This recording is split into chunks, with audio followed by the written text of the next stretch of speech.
G'day guys, Zane here from BikeReview.com.au, and today we are out testing the new Ténéré 700 World Raid. We're up in the Central Coast, and I think Yamaha Australia are trying to kill me because they've taken us on some pretty extreme trails that I wouldn't normally take an adventure bike, but they wanted to show just how capable this new World Raid is. I did have a little stack, so you might see some videos where there's no windshield on my bike, but that is because I somehow face planted and went through the windshield. So what's new on the Ténéré 700 World Raid is the steering damper. It's got 18 clicks of adjustment. Front KYB forks have got special coating, they're fully adjustable. We've got a revised rear shock, heaps of travel. New TFT dash, which does have that like Dakar style timing thing on it, and a few more other changes that I will run through as the video goes on. But honestly, it's such an amazing bike. I've ridden the entirety of Yamaha's 700cc parallel twin cross plane range, and this is probably my second favorite, just to the R7, but as someone who's not an adventure rider by any capacity, that's pretty high praise for this bike. So yeah, stick around, check out the full review as I run you through everything that's new on the bike and give you my thoughts.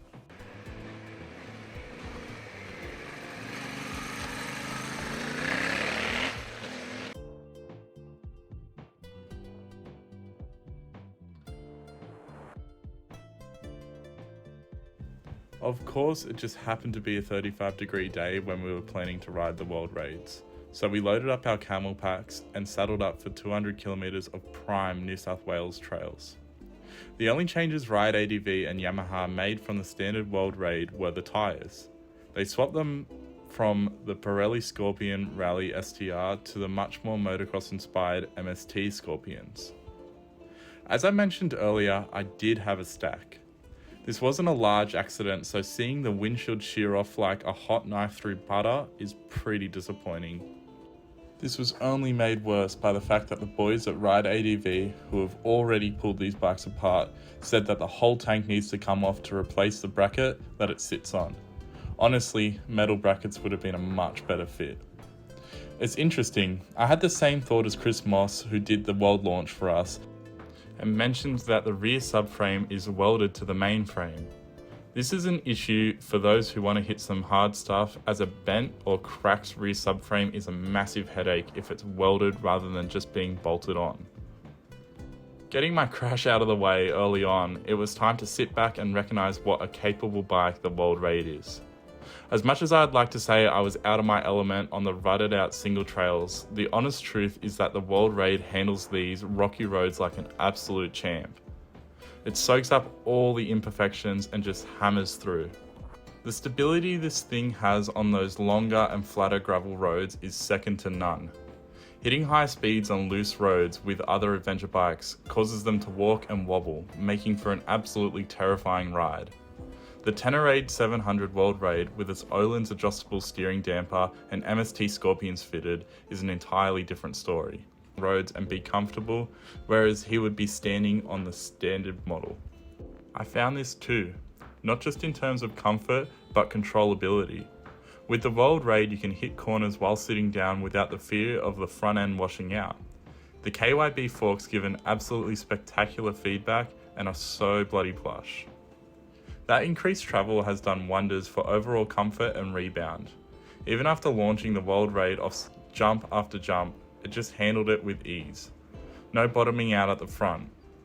It could be maximised to suit my weight and size by getting someone who knows a little bit more about off-roading to set up the front for me, but the stock settings work exceptionally well. The rear did tend to feel like it was bottoming out, landing flat over jumps, but that's okay. Keep in mind that it's not a motocross bike. Hitting some of the tough stuff and how it soaks up those aggressive bumps amazes me. There are no bone-shaking vibrations while hitting cattle grates. There is some clattering, but it's far superior to many others in the class. Typical of the ill-informed opinions of the internet, people sulked about the Ténéré 700 only having 72 horsepower. I do have to ask, when are you going to use more than that? Especially on a bike that will most likely only ever be ridden on a sealed road to go down from trail to trail. Any more power and this thing would be struggling to put it down. The engine is a proven torque monster with nearly instant power delivery. The main gripe I have with the engine is the lack of changeable engine maps.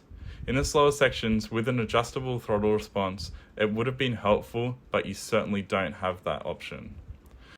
The clutch action is hugely smooth despite not being fit with a slipper clutch. It's still effortless to regulate the torque in first gear situations, which does somewhat make up for the fact that it has no changeable engine maps.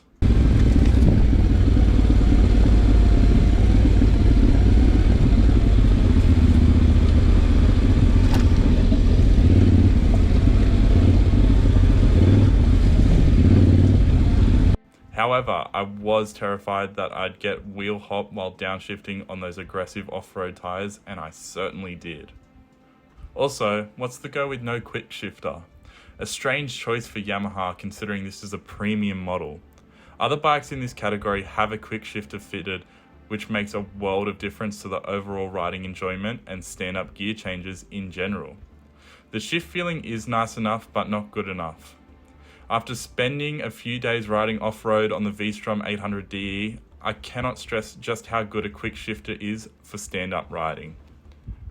Yamaha has been behind the times in terms of technology across their wider range, evident by the fact that they've only just placed a TFT screen on the World Raid to replace the LCD screen seen on the standard model in 2023. It should also be mentioned that there is no traction control and no assists other than switchable ABS. I'm sure the internet will have a sook like, I'm such a great rider, I don't need any assists, but it's honestly so good to have them, and at a bike at this price point in 2023, it really should. The ABS cannot be switched off on the fly. It'll switch back on when you turn the World Raid off. It's hidden in a little menu accessed via the scroll button. It seems a little bit complicated at first, but after a few hours on the bike, you'll be able to switch the ABS off within like 5 seconds. The ergonomics make for a remarkably nice ride, standing or sitting.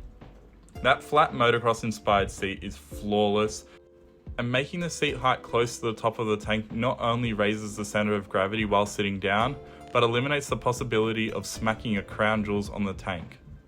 It also means that everything in general is out of the way of your crotch area, meaning you can move around on the bike plenty. The dual mounted tanks do wonders not only for the fuel range, which has a conservative claim of 500 kilometers, but the overall balance of the bike. There's a solenoid that balances out each side when you switch the bike on. This means a centralized mass and something that you cannot get with a rear-mounted extra tank. At 183 centimeters tall, I feel at home on the World Raid. Despite being above average height, I do still have to stand on my toes while at a stop. However, the reach to the bars while standing up is terrific. You have so much space to move around and adjust your positioning. The brakes have an excellent feel, which is an absolute must when switching off the ABS. Unlike a few other adventure bikes that had way too much initial bite, the World Raid allows for a smooth and comfortable brake application at the front. That feeling of control helps to not lock the front up and have a nosedive with the added simplicity and great feeling of the rear brake. There's just a sense of safety when the ABS is off on the dirt. The weight is undoubtedly noticeable through the sandy and looser sections. You expect it to act like a trail bike, but it just sinks in and needs full commitment and speed. The high central mass also makes it difficult to pick up by yourself when you drop it, and I'd consider myself to be of average to above average strength. The World Raid is also a very capable and comfortable bike on the tarmac with that long travel suspension. The gearing is suited particularly well for Australian roads, with it not being too long and allowing access to peak torque at 110 km an hour in 6th. I can't make any comments on the overall handling on the tarmac as we tiptoed around on the MST hoops. I can say that fitting these tyres to a daily rider would be a terrible financial decision and borderline torture. The road noise is absolutely insane. All up, the World Raid is an extremely capable machine. There are a few things that make it fall short, like the lack of tech and its fragility. I'm extremely concerned with the parts that should be easily replaceable being a heartache to repair. With that aside, I seriously enjoyed my time on the Ténéré 700 World Raid, and it's certainly the most off-road orientated adventure bike in this segment.